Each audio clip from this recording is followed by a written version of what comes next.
Coucou à tous, j'espère que vous allez bien. On se retrouve aujourd'hui donc pour la suite du tutoriel et on va venir aujourd'hui faire la structure du mini-album qu'on viendra mettre dans la boîte. Pour la structure, il vous faudra donc 2 cartonnettes épaisses de 16 par 25 cm, donc pour voilà la couverture logique, et un morceau de 16 par 7,5 cm pour la tranche. Donc oui, ça fait une tranche assez conséquente, mais je peux vous l'assurer, il faut au moins tout ça. Donc pour commencer, je vais venir recouvrir ma structure donc de papier blanc, toujours du DCP de chez Clairefontaine, sauf que je vais utiliser donc 3 feuilles, vu que c'est des feuilles à 4. Et voilà, je viens mettre donc mon double face sur le bord de mes feuilles. Je viens coller la deuxième par-dessus, puis la troisième. Enfin, comme toutes mes structures, en fait, quand je recouvre mes structures, j'utilise toujours cette méthode-là. Donc, si vous avez le moindre souci, n'hésitez pas à aller voir mes tutos précédents.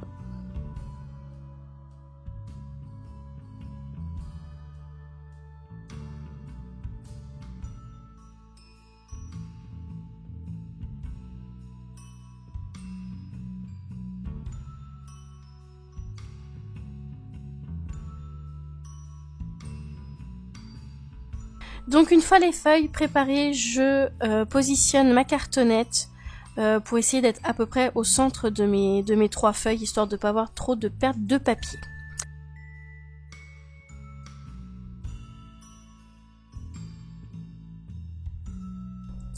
Pour coller donc ma cartonnette, j'utilise du double face. J'en mets une bonne dose, histoire que ça colle bien, que le papier gondole pas.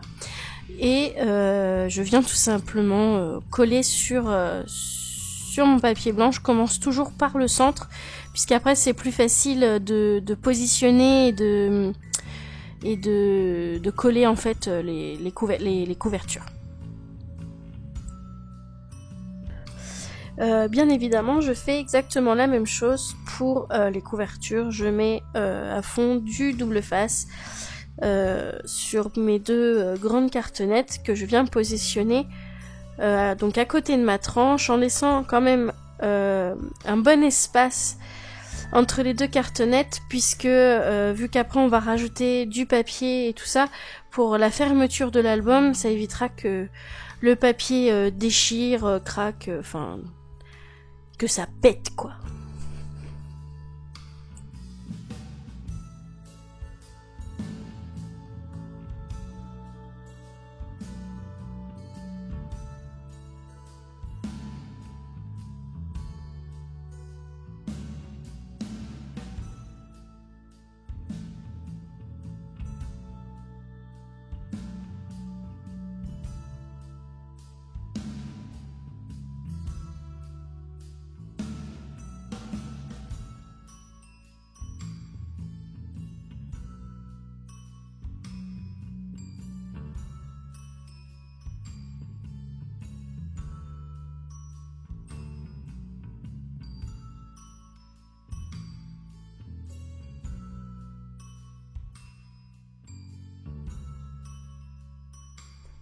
Une fois notre cartonnette collée, positionnée, et voilà, collée, on va venir donc rabattre notre papier pour emballer. Alors vous voyez, moi c'est complètement en biais.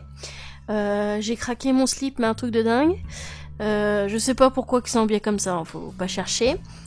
Je coupe un peu sur les côtés parce que ça va faire un trop grand rabat en fait. Après à coller, c'est chiant.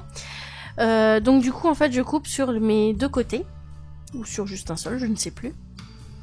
Non, c'est sur les 2. Et une fois que j'aurai fait ça, je vais venir couper mes angles pour faire un bel angle en fait sur ma structure.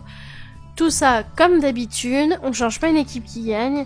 Je crois que pendant toute ma vie de scrapeuse, on va dire, je garderai cette structure-là et cette façon de faire parce que elle me convient totalement.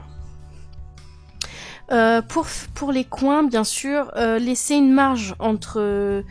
Enfin, laisser quand même du papier au niveau du coin, parce que sinon, là, on voit la cartonnette, en fait, une fois qu'on fait nos rabats. D'habitude, je prends un bout de cartonnette en fait pour faire une marque que je coupe après. Mais là, j'avais plus de cartonnette, alors du coup, c'est plus compliqué. Donc j'ai fait à la vue et je m'en suis pas trop mal sortie, j'avoue.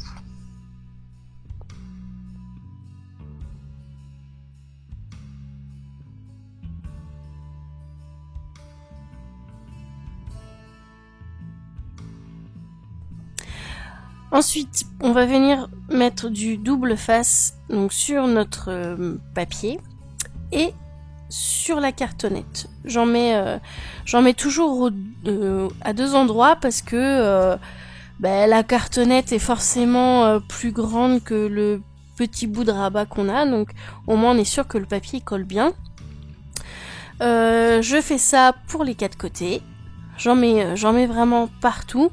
Bon là vu que mon papier il est pas droit mais archi pas droit, je crois que j'en ai pas mis.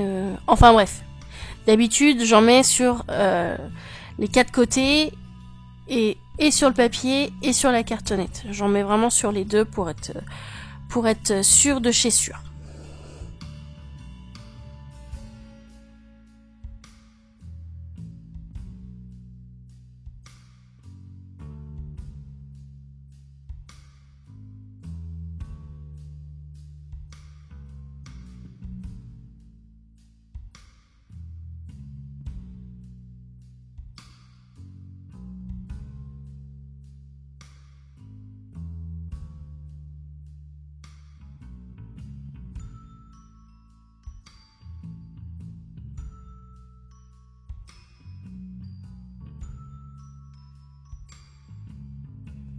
On vient ensuite avec notre petit plioir, un peu aplatir le double face, histoire qu'il adhère bien. Et puis pour éviter aussi les petits bouts qui sont mal mis. Et on vient marquer aussi donc les plis au niveau de la cartonnette, histoire que le papier force pas trop.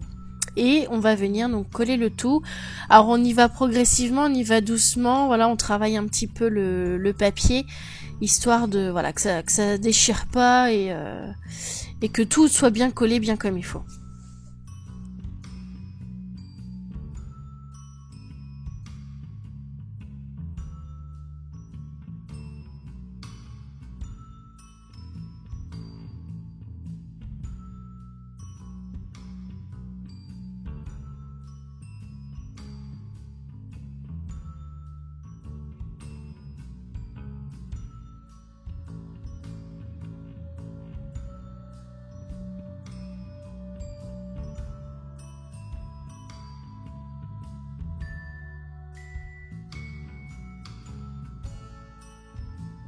Donc voilà, la base de la structure est terminée.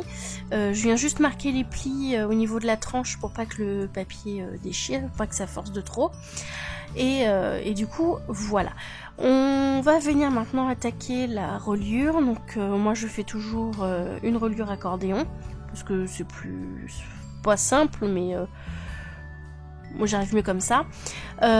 Du coup, il vous faudra donc une feuille à 4. Que moi j'ai coupé à 15 cm.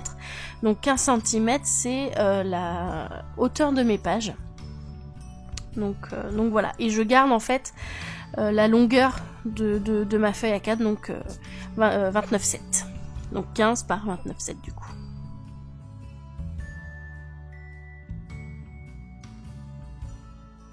Donc on va commencer donc les pliures en fait, de marquer nos plis pour la reliure accordéon.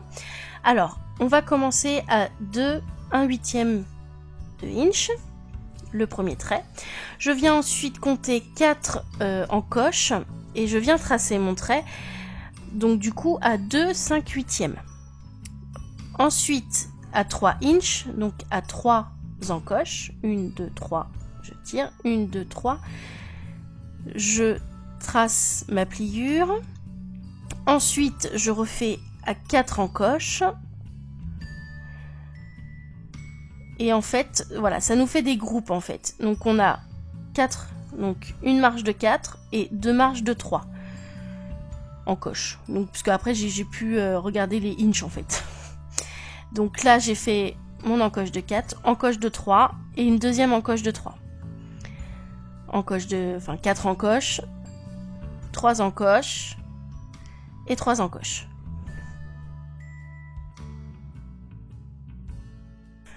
Donc on continue ces groupes donc de 4 encoches, 3 encoches et 3 encoches jusqu'à que 8 jusqu'à 8, 7 8e de inch. Donc là je vous ai laissé en vitesse normale, comme ça vous pouvez, là vous voyez toutes les encoches que j'ai faites en fait, si vous n'avez pas compris. Je sais c'est pas clair, je sais c'est pas clair. Et une fois qu'on a fait donc ces groupes, parce que moi j'appelle ça des groupes, en tout on doit en avoir 5 pour du coup avoir 5 pages.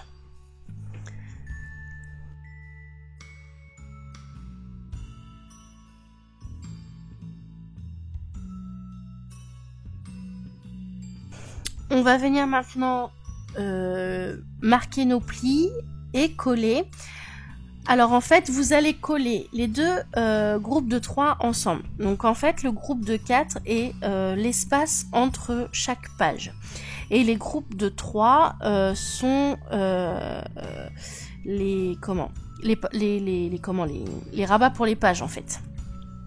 Donc comme la dernière fois, vu que j'ai galéré encore, je n'arrive pas à m'expliquer, j'arrive pas à expliquer le processus, n'est-ce pas? Au pire je vous renvoie, je vous mettrai peut-être en... Bon là vous voyez sur la vidéo, mais je vous mettrai en le i de mon ancienne vidéo où j'ai réussi à peu près à m'expliquer. Parce que là je me rappelle que même sur la vidéo j'ai galéré comme pas possible. Je vous mets le résultat final juste après et je vous mets le lien de ma vidéo où je vous explique la reliure en barre d'infos et dans le i.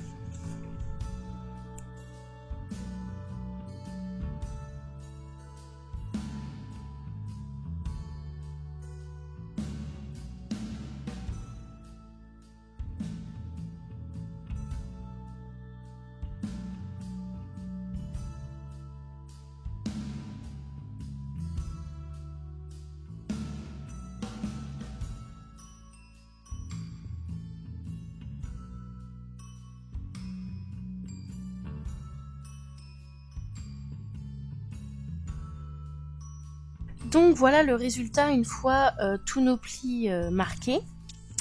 Et on va donc venir coller, quand on le retourne en fait, tous les creux ensemble.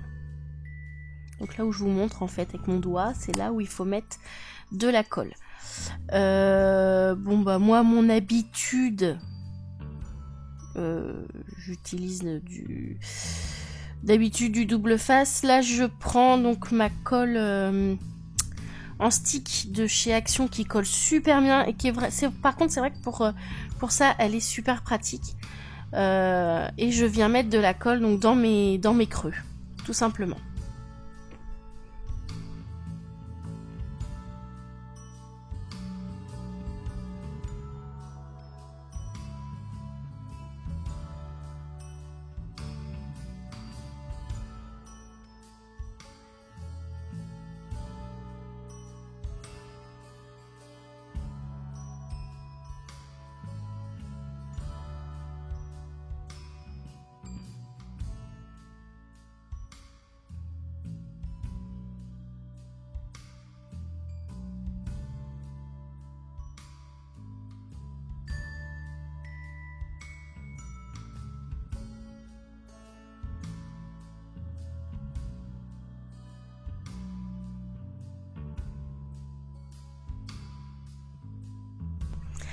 Donc voilà, une fois que on a bien collé les creux, donc moi je rappuie toujours avec mon plioir pour vraiment que voilà ça colle bien, que ça tienne bien, que voilà le pli se fasse sans trop déchirer. Et du coup maintenant on va venir donc le placer sur notre structure. Donc vous voyez, j'ai bien laissé en fait le papier, je l'ai laissé tel quel, j'ai pas recoupé derrière. Comme ça au moins, je suis sûre que voilà que ça tient bien en fait, que j'ai pas de problème de trop court, trop voilà. Je préfère que ça soit trop long que trop court. Et donc je viens le coller donc sur ma structure. Comme toujours avec 10 tonnes de double face, on change pas une équipe qui gagne. Sauf que bon, là j'ai eu un petit problème technique. Ça s'était collé de travers, donc je l'ai décollé, je l'ai remis. Enfin bref, j'ai fait tout un micmac. Je vous ai supprimé ça parce que bon, ça sert à rien. Donc voilà. Donc essayez de bien que ça soit droit dès le début parce que après c'est chiant en fait à décoller le double face quand il est bien collé. Enfin bref. Donc voilà, j'en mets vraiment à beaucoup de double face, hein, je ne crache pas dessus. Au moins je suis sûre que ça tient.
Donc voilà, ma base de structure est terminée. Je vous retrouve dans une troisième partie en fait du tuto pour pas que les vidéos durent trop longtemps, pour la structure des pages. Vous allez voir, c'est pas une structure de fou, hein, mais voilà, je préfère faire voilà différentes parties. J'espère que cette vidéo vous aura plu et on se retrouve tout de suite pour la troisième partie.